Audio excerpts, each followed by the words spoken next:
gitu Pak ya, misalnya pengrajin batik gitu misalnya. Nah, pada saat pelaporan keuangannya sebenarnya basis utamanya memang laporan sesuai dengan standar akuntansi keuangan yang berlaku umum.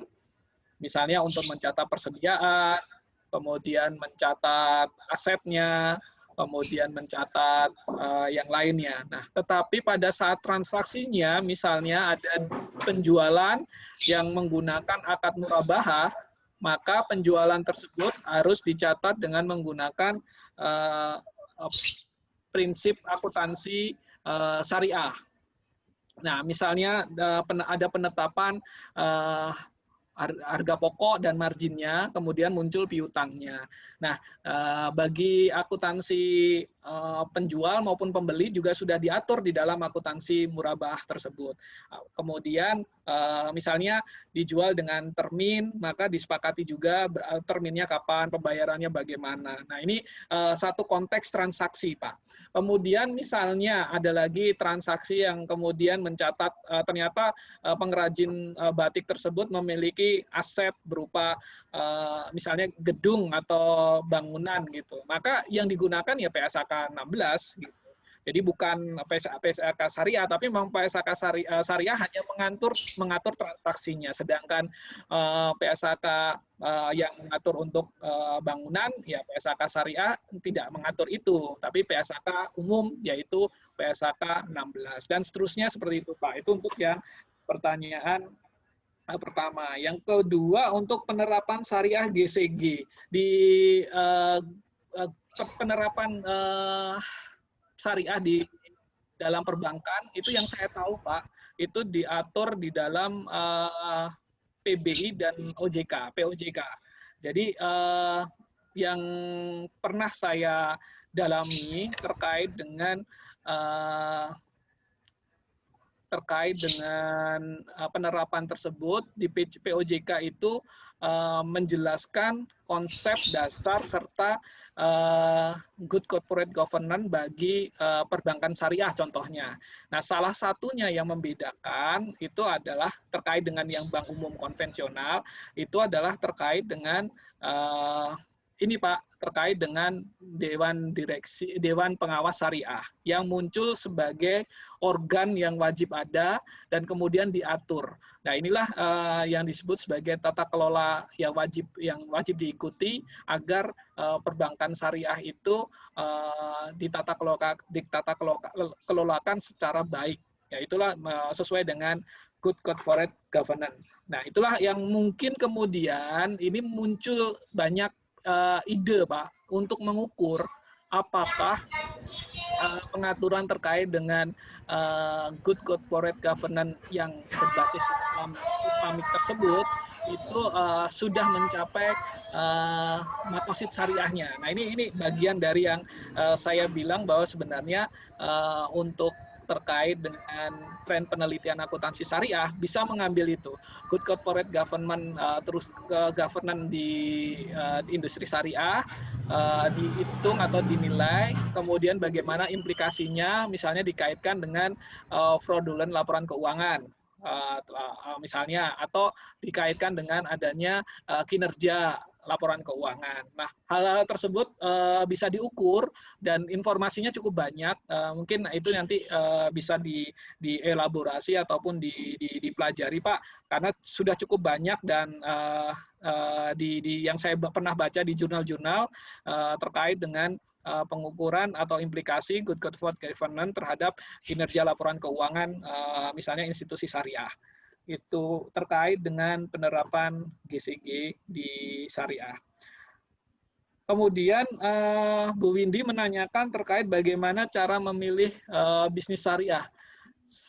Secara prinsipnya kami tadi sudah menyampaikan Bapak dan Ibu Windy bahwa di dalam konsep dasar kita harus tahu dulu secara akad dan transaksi yang ada di dalam syariah itu seperti apa yang diperbolehkan.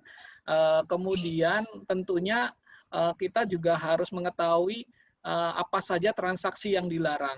Nah, ini sebagai dasar untuk melakukan evaluasi dari sebuah bisnis tersebut. Apakah bisnis tersebut benar-benar syariah, implementasinya tidak hanya di sekedar namanya, atau bisnis syariah tersebut sebenarnya hanya kedok saja, hanya untuk mencari downline, mencari pengikut, ataupun mencari orang-orang yang karena giroh semangat untuk bersyariahnya tinggi, sehingga mereka terperdaya dengan sistem bisnisnya. Nah, itu kita harus pahami. Yang pertama adalah dari kesyariahan dulu. Yang kedua tentunya kita juga harus paham bagaimana mekanisme dan proses bisnis di dalam bisnis syariah tersebut. Apakah proses bisnis tersebut bisa kita lihat bagaimana secara apa ya, kalau menurut saya sih secara institusi dari kita sendiri akan bisa melihat sebenarnya ini bohong atau enggak sih gitu loh. Proses bisnisnya itu masuk akal atau tidak. Nah, yang salah satu indikatornya adalah yang kemungkinan kita bisa melihat bahwa ini sebenarnya bermasalah atau tidak adalah, pertama adalah yang menyatakan atau memberikan return pasti itu biasanya itu pasti bohong. Yang kedua, memberikan return yang menurut saya biasanya ini return-nya adalah fantastis. Misalnya menghasilkan misalnya nih ya 20% dalam 1 bulan. Hal-hal kayak gini tuh sudah di luar akal manusia lah. Artinya bisa jadi ini pasti adalah bohong. Kalau tidak money game, ini MLM ini pasti yang ada adalah penipuan. Nah, kemudian itu proses bisnisnya. Yang ketiga tentunya adalah kita sebenarnya bandingkan saja atau kita lihat pelaku bisnisnya itu siapa dan bagaimana. Kalau memang orangnya terpercaya, orangnya baik, dan orangnya bersungguh-sungguh dalam menjalankan syariah ini, tentunya perlu kita lihat siapa-siapa ada yang di belakang bisnis ini siapa, dan itu perlu dilakukan profiling. Nah, sekarang kan lebih gampang ya profiling ya. Kita lihat rekam jejaknya dan kemudian kita bisa melihat bagaimana orang tersebut dalam berperilaku baik berbisnis maupun dalam bermuamalah. Terus yang keempat kalau menurut saya yang harus dilakukan ya harus melihat testimoni. Kan kita gampang nih sekarang kan eranya digital, kita coba cek ditanya Mbah Google, bisnis ini seperti apa sih? Kalau kita lihat kan misalnya contoh ya VTube, kemudian yang menggunakan skema Ponzi, kemudian yang rame kemarin Langit Biru dan seterusnya. Nah, selama bisnis-bisnis tersebut tidak masuk akal, terus kemudian oh ya, yang kelima satu lagi adalah biasanya regulasi. Biasanya apakah dia secara hukum terdaftar, kemudian mempunyai istilahnya izin-izinnya terpenuhi, maka bisa jadi itu adalah legal.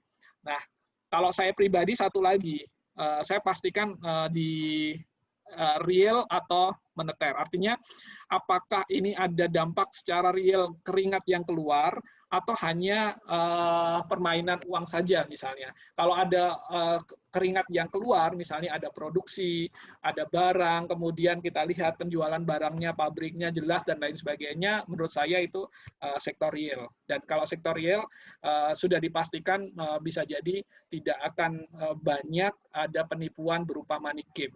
Menurut saya itu sih Mbak Windy tadi. Kemudian yang ketiga, betul ya, yang ketiga dari Pak Rusli ya, perbedaan BUK dan BUS terkait dengan komoditi di Forex Exchange. Jadi Bapak, salah satu yang ada di dalam bank syariah itu terkait dengan pertukaran. Jadi kalau kita lihat tadi, di akad-akad transaksi, itu di slide ke-21 tadi kalau tidak salah, itu skema akad transaksi itu adalah pertukaran. Nah, di pertukaran itu tidak menjadikan barang itu sebagai komoditi. Berbeda dengan kalau kita bicara di bank konvensional. Jadi, $1 itu dijual berapa rupiah. Jadi seperti itu. Nah, kalau di mana di bank syariah yang ada adalah ditukarkan $1 dengan berapa rupiah. Nah, dikarenakan adanya ini kalau kita ngomong ekonomi makro, ada perbedaan antara kekuatan parity power-nya dari Indonesia dan Amerika, menyebabkan nilai rupiah kita itu lebih rendah dibanding nilai US dollar. Nah, sehingga untuk beli $1 atau untuk menukarkan $1 dengan rupiah diperlukan rupiah yang lebih banyak. Nah, ini konsep. Sama aja seperti gini, Bapak. Membedakan sesuatu yang halal dan haram, kalau di dalam output biasanya agak susah. Contohnya ini, ayam goreng, yang kalau disajikan di meja, pasti kita akan melihat yang ayam goreng A dan ayam goreng B. Kalau kita lihat ayam gorengnya sama-sama sudah dibumbuin, sama-sama sudah digoreng, sama sudah menjadi makanan di meja. Tetapi kalau kita lihat prosesnya, di dalam prosesnya itu kita lihat ternyata yang satu disembelih dengan menyebut nama Allah, berarti ini halal. Yang satu lagi ternyata ayamnya itu ayam tiren misalnya, atau ayam yang ditabrak motor, atau ayam bahkan mungkin dipatah yang paling kasar lah misalnya, yang ekstrim itu adalah dipatahkan lehernya, kemudian dibersihkan, dicuci, kemudian diproses, dan diolah, kemudian menjadi ayam goreng. Nah, yang kita lihat adalah prosesnya inilah yang kemudian membedakan antara yang halal dan haram. Nah, itu yang Mas Rusli. Jadi di dalam money changer yang dilakukan oleh bank syariah dan bank konvensional, secara output bisa jadi sama. Kita menukarkan uang, tetapi secara akadnya beda. Karena di bank syariah, kita menggunakan akad namanya akad sorf, yaitu tukar-menukar. Ya, kalau ditanya ada perbedaan, ya memang yang tadi di ekonomi makro kalau kita belajar ada perbedaan antara Amerika dan Indonesia, kekuatannya berarti itu menyebabkan perbedaan juga di nilai tukarnya. Demikian, Bu Moderator. Terima kasih. Terima kasih atas penjelasannya, cukup jelas ya kepada penanya. Selanjutnya mungkin di chat di sini ada 3 pertanyaan, atau mau 1 orang pertanyaan yang langsung mau dikemukakan kepada Bapak Juni. 1 orang, raise hand, silakan. Saya kasih kesempatan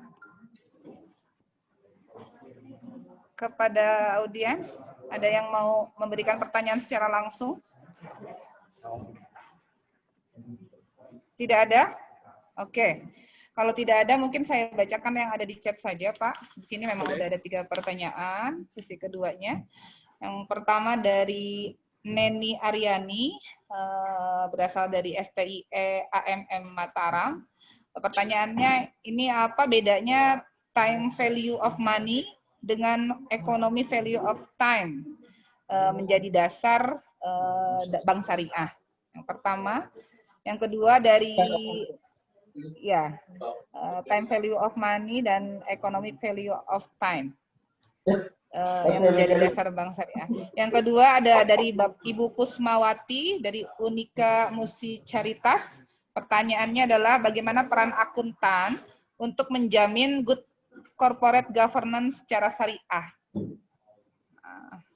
Yang terakhir di sini pertanyaannya dari Ahmad Suryana, ya mungkin di sini tidak ada instansinya ya.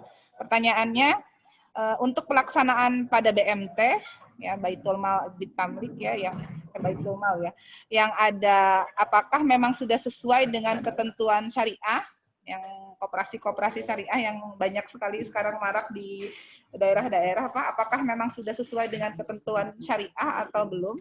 Mungkin itu pertanyaannya. 3 pertanyaan. Ya. Boleh. 3 pertanyaan dulu ya, Bu. Ya, baik, terima kasih. Yang pertama, Ibu Neni Aryani, pertanyaannya bagus sekali. Ini terkait dengan time value of money dan economic value of time. Simpelnya begini, Bu, mungkin nanti bisa dicari di referensinya banyak, tetapi simpelnya gini, saya coba mencari garis bawah saja bahwa kalau economic value of time yang sesuai dengan syariah, ini menyatakan konsep terkait dengan waktu. Dan ini kan kalau kita lihat rujukan di dalam Quran, banyak sekali kan Allah bersumpah demi waktu kan, mulai demi masa, kemudian demi waktu asar, kemudian demi waktu lail, dan seterusnya. Nah ini di Islam itu menghargai waktu. Inilah yang kemudian menjadi dasar bahwa antara waktu itu terjadi perbedaan. Nah, khususnya ini adalah kita melihat bahwa ada terkait dengan waktu itu adalah terkait dengan produktivitas yang akan menghasilkan dan akan menambah nilai ekonomi. Nah, ini yang penting di sini. Nah, dengan konsep ini kita akan memanfaatkan waktu dengan sebaik-baiknya dan seproduktif mungkin. Jadi produktivitas akan meningkat seharusnya, kemudian dengan waktu yang sama produktivitas kita bisa berbeda-beda, menghasilkan produknya pun juga sebeda-beda. Kemudian kalau nggak ada yang konsul lagi, semester depan kalian sidang. Berarti baik. Nah, kemudian, terima kasih. Kemudian konsep time value of money, konsep ini menerangkan bahwa nilai uang itu yang menjadi berharga atau uang itu sendiri yang akan menjadi apa istilahnya center dari konsep time value of money. Artinya uang nilai sekarang dengan uang nilai yang akan datang itu beda. Nah, dengan seiring berjalannya waktu, maka uang itu harus bertambah. Itu konsep yang digunakan dari time value of money. Jadi nilai nominal uang yang sekarang dihitung, baik itu menggunakan misalnya present value dengan rumus present value, itu akan mendapatkan nilai uang yang akan datang itu lebih besar. Yaitu bisa dengan variabel adanya interest di situ, I-nya. Nah, dikali variabel interest dan juga dikali waktu juga. Nah, yang membedakan adalah di sini adalah konsepnya, yaitu konsep menggunakan uangnya itu sebagai konsep yang uang sekarang dan uang yang akan datang itu nilainya beda. Nah, kalau di dalam konsep economic value of time tadi kan waktunya. Jadi waktu itu sangat berharga. Kalau dalam waktu itu harus digunakan dengan sebaik mungkin agar bisa menghasilkan nilai tambah dan juga menghasilkan atau menambah nilai ekonominya. Jadi apa yang dilakukan misalnya satu hari itu mendapatkan misalnya 100 dengan seminggu yang hanya 100 kan nilainya beda. Nah, ini yang menyebabkan dampaknya adalah terhadap produktivitas. Jadi kalau orang ditanya misalnya bisa mengerjakan 100 pekerjaan dalam satu hari, yang satunya 100 pekerjaan dalam satu minggu, tentunya harganya beda. Nah, seperti itulah konsepnya. Jadi yang titik tekannya adalah di time value of money, itu konsepnya itu menjelaskan mengenai konsep dari nilai uang sekarang dan uang yang akan datang itu nilainya beda, sehingga ada variabel interest di situ. Sedangkan waktu ditekankan pada konsep waktu untuk menghasilkan dan menambah atau meningkatkan nilai tambah atau nilai ekonomi dari suatu usaha tersebut atau suatu kondisi gitu. Demikian Bu Neni. Kemudian Ibu Kusmayati, peran akuntan untuk menjamin GCG syariah. Ya Bu. Jadi saya kebetulan kemarin sempat menulis ini terkait dengan menulis dampak good corporate governance syariah terhadap kecurangan, di mana saya mencoba mencari hubungan antara komponen good corporate governance yang ditetapkan oleh BI dan OJK sebagai syarat tata kelola yang baik bagi bank syariah. Nah, kemudian saya bandingkan dengan bank konvensional, maka yang membedakan adalah tadi adanya Dewan Pengawas Syariah. Yang lainnya sama, GCG-nya sama, tata kelolanya sama. Nah, dari situ kemudian saya coba hitung dampaknya dari dari variabel tersebut, saya hitung, kemudian saya bandingkan dengan jumlah kejadian kecurangan yang ada di perbankan syariah. Nah, itu kemudian mungkin kalau menurut saya mungkin yang bisa kita lihat apakah peran dari akuntan khususnya untuk menjamin GCG syariah itu lebih ke menurut saya pertama adalah akuntan tersebut kalau di dalam konteks yang mikro dari perusahaan itu sendiri berarti akuntan itu akan melakukan semacam penelitian atau pemeriksaan terkait dengan pelaksanaan implementasi POJK atau PBI tersebut di dalam bank tersebut. Yang kedua, ini pasti apakah sudah, karena bank itu diwajibkan melakukan penghitungan atau perhitungan mandiri yang kemudian dideklar dan kemudian disampaikan kepada OJK. Dan kita bisa membaca laporan tersebut di websitenya bank. Nah, pada saat kita baca sebenarnya pilihannya dalam pemeriksaan tersebut akan dilakukan pemeriksaan apakah tata kelola tersebut dilakukan atau diimplementasikan dengan baik. Nah, bagi akuntan ya dalam hal ini adalah akuntan yang memang mendapatkan tugas untuk melakukan pemeriksaan terkait dengan implementasi GCG, maka pasti akan merujuk kepada aturan yang berlaku, yaitu dari regulator. Yang kedua adalah hasil dari implementasi atau laporan dari perbankan itu sendiri. Nah, perannya bagaimana ya? Saat ini masih sifatnya penilaian mandiri dan belum ada atau belum sifatnya mengikat seperti halnya kayak pemeriksaan yang dilakukan untuk laporan keuangan. Jadi kalau penerbitan opini laporan keuangan, maka perusahaan-perusahaan itu berlomba-lomba untuk membuat bagaimana laporan keuangannya itu mendapat opini terbaik, mendapat opini WTP gitu. Nah, mereka akan berlomba-lomba sedemikian sehingga mereka akan itu, sehingga peran akuntan di dalam pemeriksaan itu sangat dominan. Tetapi hal ini agak kurang atau berbanding terbalik dalam good corporate governance, pelaksanaan tata kelola dan implementasinya. Ya dikarenakan memang mungkin bisa jadi saat ini masih belum terlalu semacam ada apa istilahnya, ada penegakan yang luar biasa terkait dengan pelaksanaan GCG yang bersifat syariah ini. Nah, salah satunya karena GCG-nya masih diukur dengan GCG konvensional atau umum, yang kemudian ditambahkan salah satu variabelnya yaitu adanya Dewan Pengawas Syariah. Nah, ini baru semacam komparasi doang. Jadi perannya adalah saat ini bisa jadi adalah secara mandiri melakukan pemeriksaan tersebut, hanya memang dampaknya belum bisa secara masif atau fundamental, tapi lebih ke arah hanya sifatnya himbauan, hanya sifatnya mungkin sifatnya hanya publikasi dalam tulisan dan seterusnya. Tidak sifatnya yang kemudian mengikat dan kemudian ada konsekuensinya, apakah itu berupa sanksi atau berupa reward seperti itu. Itu Bu Kusmayati. Kemudian Pak Ahmad, bagaimana operasional BMT? Apakah BMT itu sudah sesuai dengan ketentuan syariah? Mohon maaf Pak, saya sendiri belum tahu terkait dengan BMT, karena begini Pak, BMT itu statusnya adalah koperasi ya, badan hukumnya ada koperasi, di mana koperasi itu di bawah Kementerian Koperasi. Nah, jika BMT itu mau menjadi lembaga keuangan syariah, maka dia harus tunduk dan ikut tidak menjadi koperasi, tapi menjadi LKS. Nah, LKS itu diatur dan diregulasi oleh OJK. Nah, kalau kemudian BMT itu basisnya adalah yang diatur dan diregulasi oleh OJK, maka sedikit banyak kami mempunyai keyakinan bahwa BMT tersebut sudah menerapkan istilahnya ketentuan syariah tersebut. Karena apa?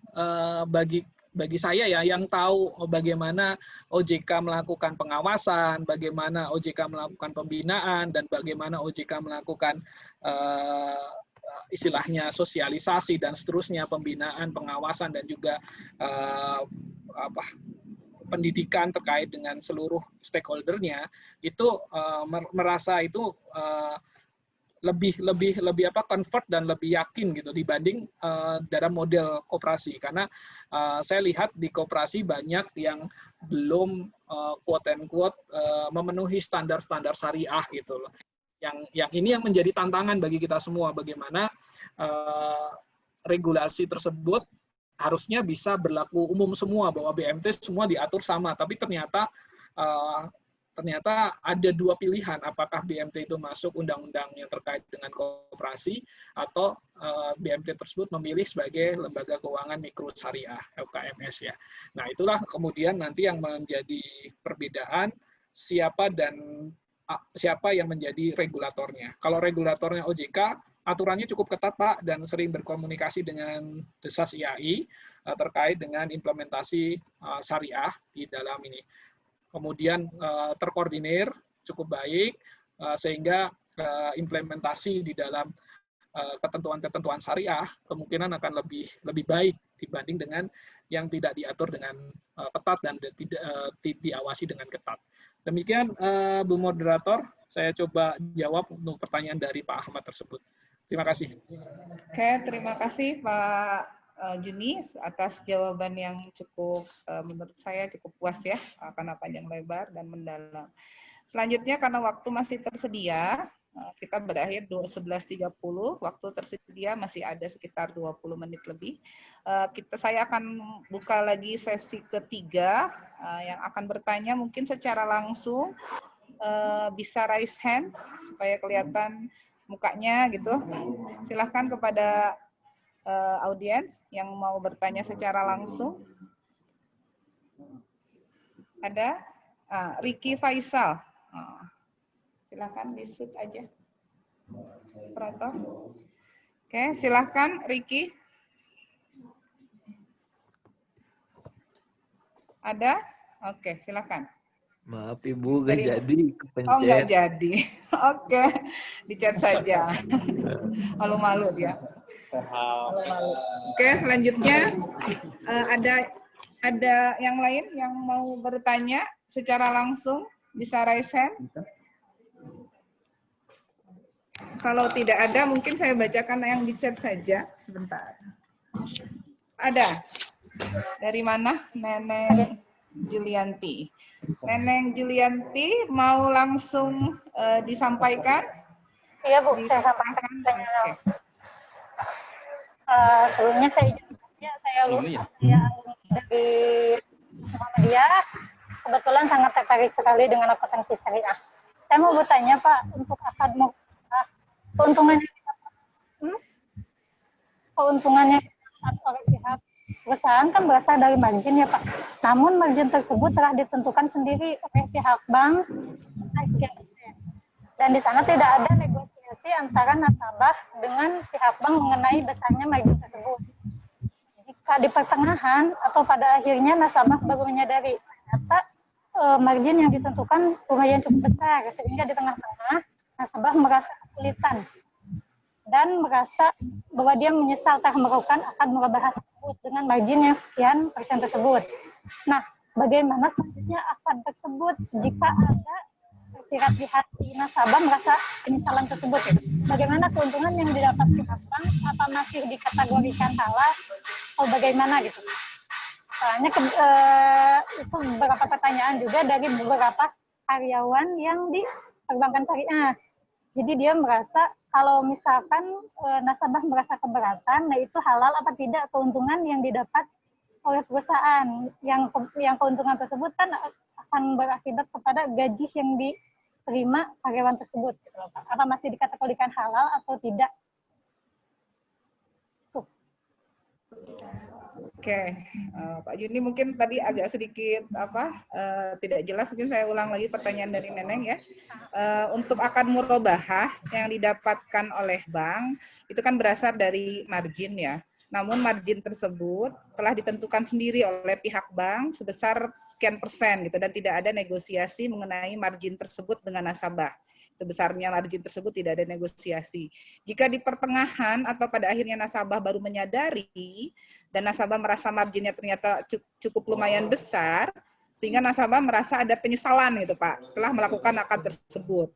Bagaimana selanjutnya akad tersebut berdasarkan syariah, apa keuntungan yang didapat pihak bank tersebut, apakah masih halal atau tidak gitu. Sedangkan karyawan bank itu kan menikmati daripada keuntungan perbankan syariah gitu Pak.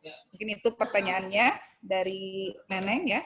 Pertanyaan yang kedua saya baca dari chat saja. Di sini ada Suci Damanik ya yang memberikan pertanyaan apa perbedaan spesifik khususnya strategi dalam masa pandemi COVID ini antara bank konvensional dan bank syariah. Mengingat saham bank syariah saat ini lebih naik dibandingkan saham bank konven. Jadi ini yang dipertanyakan Pak. Perbedaan spesifiknya itu apa strateginya dalam masa pandemi ini. Kemudian, sebentar. Kemudian dari Fitriani, ya, dari Universitas Pembangunan Pankabudi dari Medan, jauh sekali ya dari Medan, bertanya, apakah dengan menggunakan sistem keuangan syariah menjamin tidak akan terjadinya kecurangan dalam praktiknya di lapangan? Adakah jaminannya? Mungkin seperti apa jaminan tersebut? Itu yang dipertanyakan Bapak pemateri. Itu 3 pertanyaan, sesi terakhir. Ada satu lagi Pak, mau sekalian terakhir Pak, ada 4 yang chat ini. Silakan. Oke. Ini pertanyaan apa pernyataan ini ya? Di sini dari Rahmi Aminus. Saya mendapatkan pencerahan yang luar biasa hari ini. Hal ini mungkin menjawab dari pemikiran salah seorang pakar akuntansi syariah bahwa semakin ke depan sebaiknya dibuatkan standar akuntansi syariah yang terpisah dari standar akuntansi keuangan berlaku umum untuk bisnis. Bahkan prodi akuntansi syariah juga harusnya berdiri sendiri, tidak bergabung di prodi akuntansi yang dipisahkan hanya dengan peminatan di akhir semester. Sehingga penyusunan laporan keuangan bisnis syariah ini bisa diaudit dengan dasar yang juga syariah. Oh, ini pernyataan mungkin Pak, penambahan dari kesimpulan yang sudah Ibu Rahmi Aminus simak dari materi Bapak. Mungkin itu Pak 3 pertanyaan yang tadi saya persilakan. Baik, terima kasih Ibu Moderator. Ibu Neneng ya tadi ya, bagaimana keuntungan murabahah, di mana keuntungan murabahah yang didapat adalah dari margin yang diperoleh. Kedua, margin itu ternyata ditentukan oleh sepihak oleh bank. Terus kemudian yang ketiga, statementnya adalah nasabah keberatan, dan ketika keberatan tersebut terjadi, apakah keuntungan atau margin yang dibayarkan ke bank tersebut itu menjadi pendapatan halal bagi bank, dan kemudian tentunya ini akan dibayarkan atau dibagikan dalam bentuk gaji kepada pegawainya. Baik, ini pertanyaannya susah-susah gampang, tapi dalam praktek sama dalam teori sama konsep mungkin bisa jadi ada perbedaan secara implikasinya ya. Tapi saya coba untuk menggarisbawahi pernyataan tadi. Pertama adalah betul bahwa dari murabahah itu akan ditetapkan margin setelah kita mengetahui harga pokoknya. Itu satu poin yang pertama. Yang kedua, margin ini seharusnya menjadi kesepakatan. Jadi tidak ada yang dizolimi dalam margin ini. Nah, di dalam slide saya tadi yang terkait dengan transaksi yang dilarang, itu ada salah satu haram selain zatnya, yaitu yang disebut sebagai konsep yang pertama, melanggar prinsip saling rela dan saling paham, yaitu tadlis. Nah, inilah ketika ada proses ini ada yang melanggar atau haram, tidak sah akad tersebut, karena melanggar prinsip tadlis tersebut. Nah, saling rela dan saling paham. Nah, ini yang kemudian implikasinya tentunya karena ini tidak sah, seharusnya ini batil ya, haram. Cuman dalam prakteknya, begini ya Bapak-Bapak dan Ibu sekalian, bahwa di perbankan syariah itu ada yang sifatnya mereka sudah mempunyai produk yang disebut sebagai mass production. Produk massal, yaitu biasanya adalah produk yang sifatnya konsumer. Contoh, terkait dengan jual beli misalnya sepeda motor, mobil, rumah, itu mereka biasanya sudah punya template. Kalau untuk pinjam, untuk beli motor, mereka terjadi jual beli di situ, maka yang ada adalah pokoknya jual beli ditetapkan oleh pimpinan perusahaan. Bank itu menyatakan bahwa kalau pembeliannya di area misalnya di bawah 100 juta, maka marginnya adalah ditentukan equivalent rate-nya adalah sekian. Nah, itu sudah menjadi template dari perusahaan tersebut. Nah, ketika kita mengajukan dan kita kemudian tidak bertanya, kemudian kita tidak membaca term condition-nya, atau bahkan kita tidak membaca akadnya, hanya ketika kita melihat motornya baru, udah datang ke rumah misalnya, kemudian kita udah tanda tangan semuanya, pokoknya wah sudah girang gitu kan, ya, kita girang, tapi lupa ada kewajiban-kewajiban yang nanti akan, nah itu jatuhnya sebenarnya adalah kesalahan dari pembeli. Dan kalau pertama di sini jadi lebih ke arah teknis ya, karena kesalahan pembeli yang tidak membaca term condition-nya. Nah, dari pertanyaan ini saya bisa mengambil mengambil satu kesimpulan. Yang pertama adalah kalau memang tidak ada secara clear terkait dengan masalah kesepakatan atau akad yang di dua belah pihak ini disajikan dengan benar, maka itu sudah melanggar prinsip yang pertama dari haram selain zatnya, yaitu saling rela dan saling paham, dan itu kita sebut sebagai tadlis. Yang kedua, kalau misalnya memang terjadi ketidaksepakatan, pasti transaksi itu akan batal. Sekali lagi, bank mempunyai satu prosedur ya Bapak-Bapak ya. Kebetulan saya juga hampir 20 tahun di perbankan. Kemudian saya sedikit banyak paham, mereka sudah mempunyai konsep, mempunyai template bahwa untuk akad itu akan disampaikan kepada misalnya nasabah adalah ini, misalnya dijelaskan nih harganya adalah ini, harga belinya ini, sehingga marginnya ini sepakat dulu atau enggak. Kalau enggak sepakat, itu pasti akan batal. Kedua, dari margin ini diangsur misalnya sekian lama, misalnya 5 tahun, 3 tahun, atau 2 tahun, atau 1 tahun, itu pasti jangka waktunya disepakati. Kemudian pembayaran per bulannya juga disepakati. Kalau tidak sepakati, pasti juga akan batal. Nah, yang kita harus edukasi juga adalah nasabah juga. Artinya nasabah juga perlu ada keingintahuan atau kepo gitu untuk menanyakan akad saya mana, akad saya apa, menggunakan akad apa, berapa marginnya, berapa lama, berapa besar dibanding dengan pokoknya, kenapa sebesar ini, boleh nggak saya nawar, dan seterusnya, dan seterusnya. Nah, itu yang kemudian, ini adalah nasabah yang teredukasi dengan baik, dengan literasi yang baik terkait dengan akuntansi syariah. Nah, saya pernah menyatakan hal ini, ketika saya mencoba untuk itu, saya tanya mengenai akadnya apa Mbak, bagaimana ininya, berapa marginnya, berapa lama, berapa ini, saya ngajuin segini boleh nggak? Nah, hari ini terjadi diskusi. Kemudian, apakah ini halal atau haram bagi karyawan bank?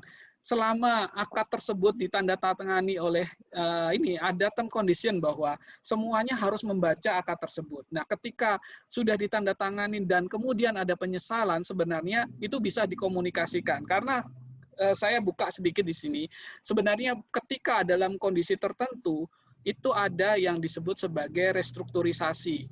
Restrukturisasi itu adalah haknya dari bank, dan sekali lagi ini adalah hak ya, bukan kewajiban. Ketika misalnya bank memberikan bagian dari bank untuk mengurangi margin tersebut. Nah, ini sekali lagi ini hak. Oleh karena itu, pilihannya sebenarnya adalah membicarakan mengenai kelanjutan dari kontrak tersebut, akad tersebut, jika memang ada keberatan. Tetapi kalau kemudian diam saja dan tidak ada usaha, maka selamanya akad itu akan menjadi akad yang sah secara hukum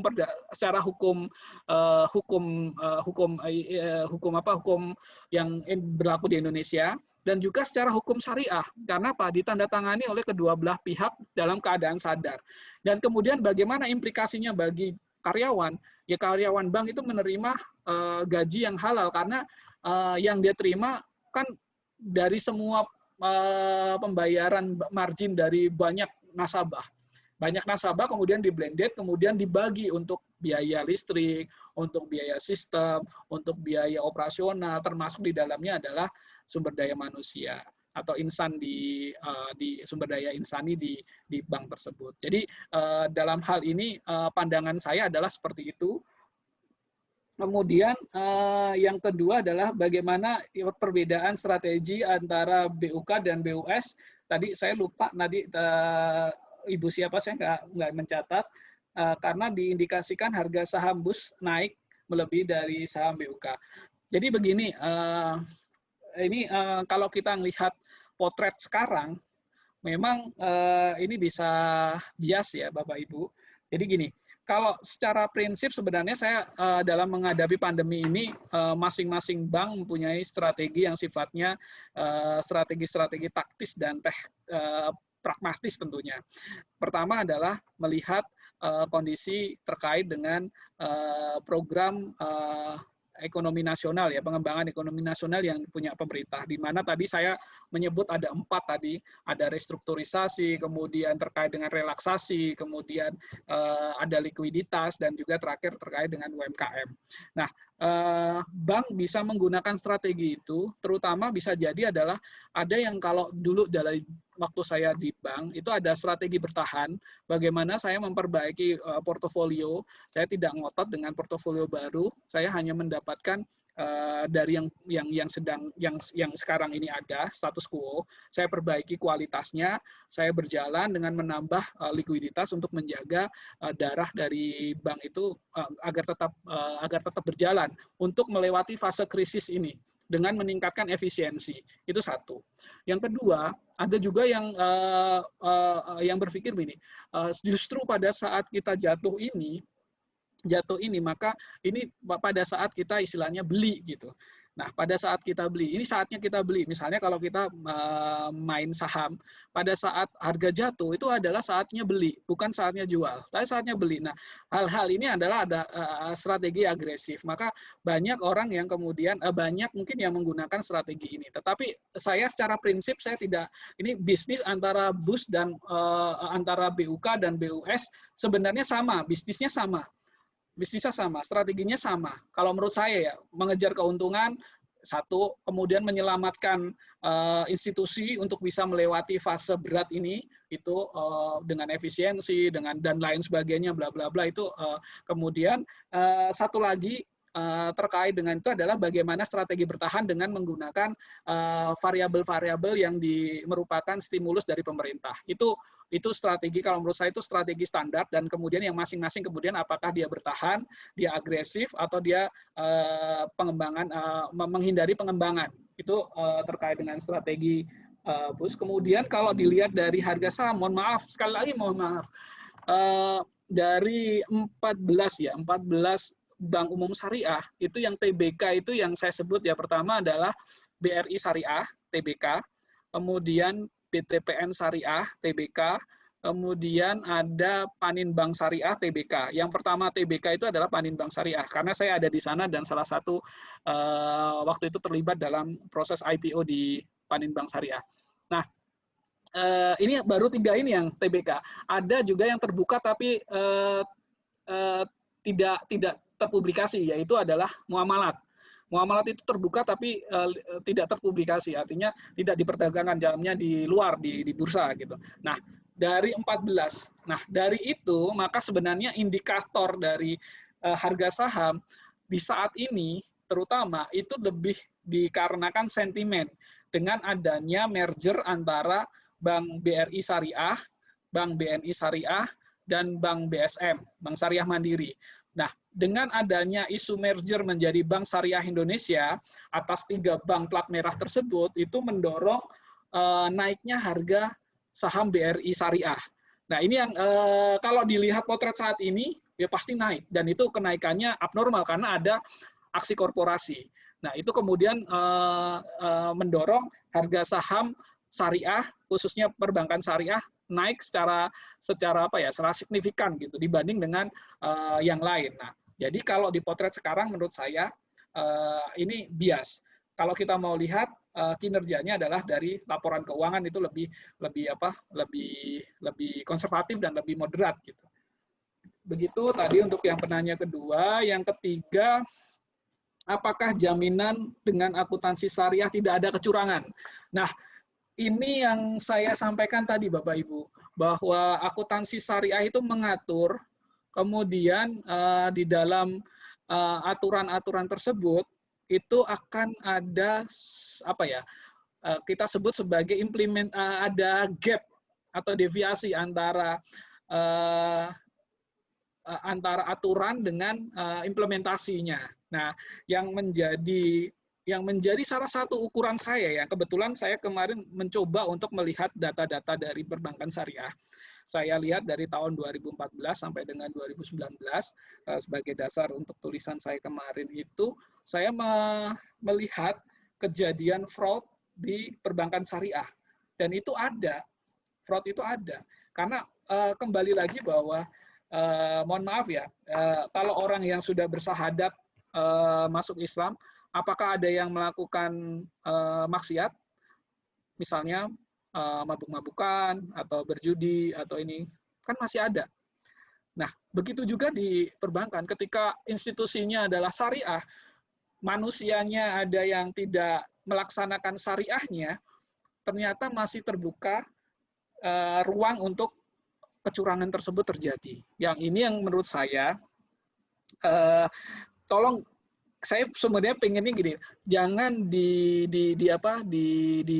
dibuat menjadi justifikasi bahwa kalau syariah itu akan terbebas dari kecurangan. Selama orang-orangnya tidak menerapkan prinsip-prinsip syariah, maka dipastikan bahwa kecurangan itu akan tetap terjadi.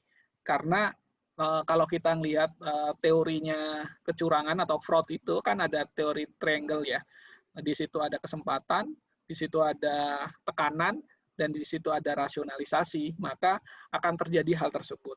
Nah, oleh karena itu, dari hasil, ya saya sih bukan ngomong ini adalah penelitian, tapi saya hanya melihat hasil pengamatan saja dari data-data bank syariah, ternyata kecurangan itu masih terjadi di perbankan syariah.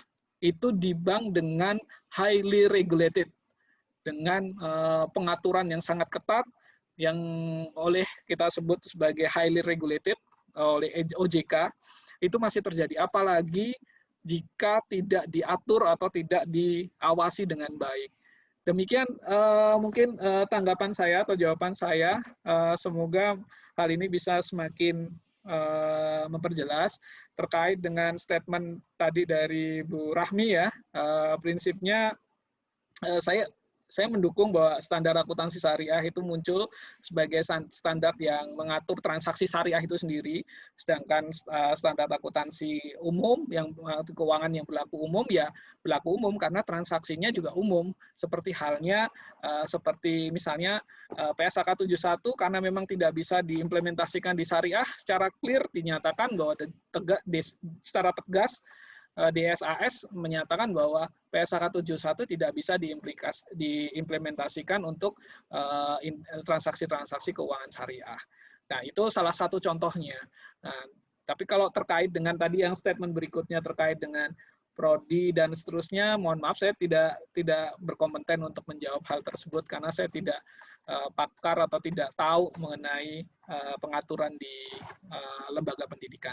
Demikian, terima kasih. Assalamualaikum warahmatullahi wabarakatuh. Waalaikumsalam warahmatullahi wabarakatuh. Terima kasih kepada pemateri yang telah menjelaskan secara detail ya. Ini respon daripada peserta sangat baik, Pak. Mereka puas dengan materi yang Bapak sampaikan, memberikan insight. Alhamdulillah. Semua jadi amalan. Nomor kontaknya boleh, Set. Nomor kontak sama email, Set. Oke, nanti kalau nomor kontak mungkin saya izin dulu sama Pak Juni ya. Tapi kalau boleh ada email mungkin nanti bisa saya informasikan. Saya izin dulu juga sama Pak Juni mengenai materi. Nanti sertifikat akan diserahkan, akan di email, dikirim melalui email. Maksimal seminggu setelah acara ini. Terima kasih, Bu. Gitu. Oke. Mari kita berikan applause kepada pemateri kita hari ini. Oke. Alhamdulillah hari ini di ujung acara ya.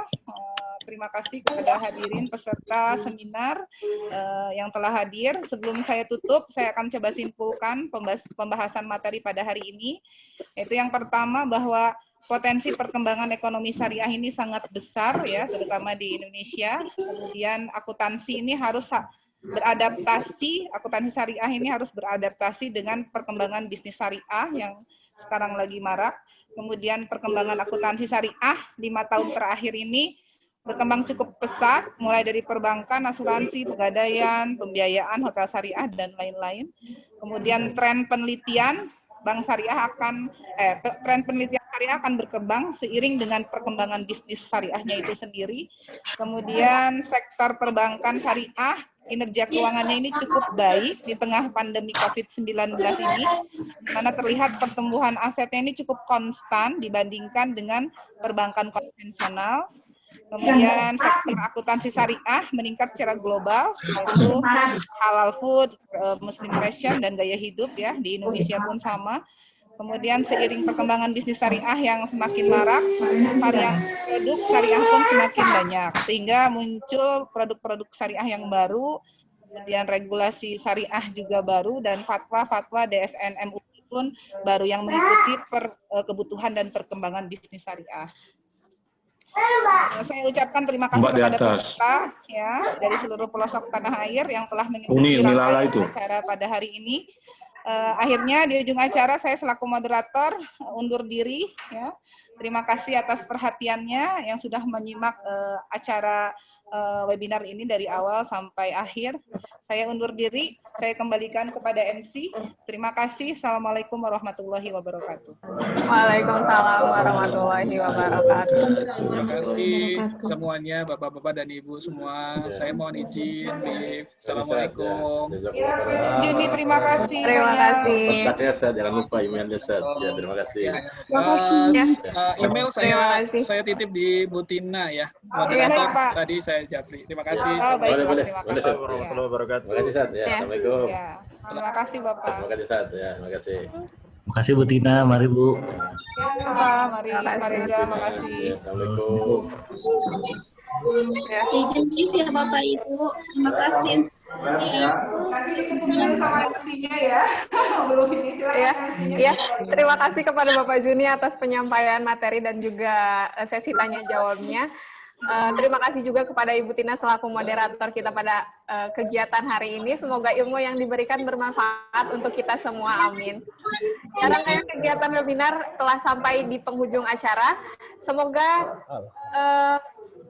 ilmu yang diberikan bermanfaat untuk kita semua. Mengingatkan kembali kepada Ibu, Bapak, dan juga para peserta webinar untuk mengisi formulir absensi dan juga formulir evaluasi kegiatan yang telah disediakan oleh panitia.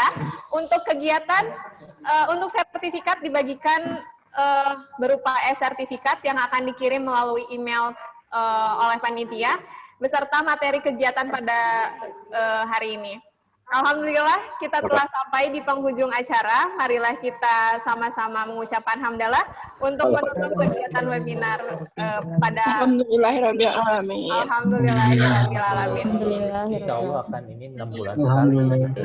Izin live ya. Ya, terima kasih kepada para narasumber, moderator, serta peserta yang telah menyimak dari awal hingga akhir. Mohon maaf apabila ada kesalahan. Semoga ilmu yang diberikan bermanfaat untuk kita semua. Amin. Billahi fisabil haq, fastabiqul khairat. Wassalamualaikum warahmatullahi wabarakatuh. Waalaikumsalam. Kita selalu diberikan kesehatan ya Bapak Ibu serta teman-teman semua. Amin. Nanti kegiatan selanjutnya insya Allah semoga kita bisa bertemu secara tatap muka, secara langsung, tidak secara virtual lagi. Ditunggu kehadirannya juga Bapak Ibu semuanya, teman-teman semuanya untuk kegiatan selanjutnya. Terima kasih.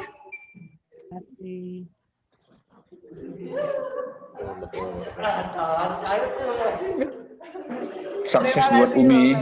Sukses buat Umi. Assalamualaikum warahmatullahi wabarakatuh. Terima kasih. Jangan lupa minta emailnya Pak Juni. Assalamualaikum dari Medan. Terima kasih buat Kak Silma. Ya. Assalamualaikum kawan-kawan dari Medan. Standby.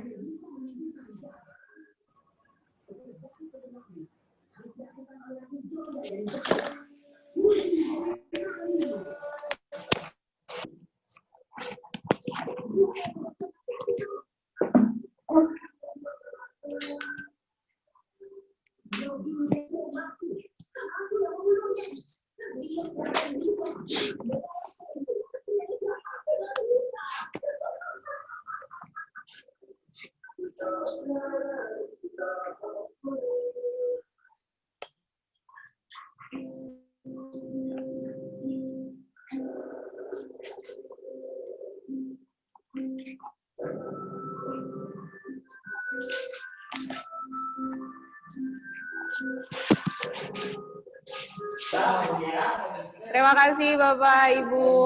Silakan untuk meninggalkan ruangan. Terima kasih semuanya.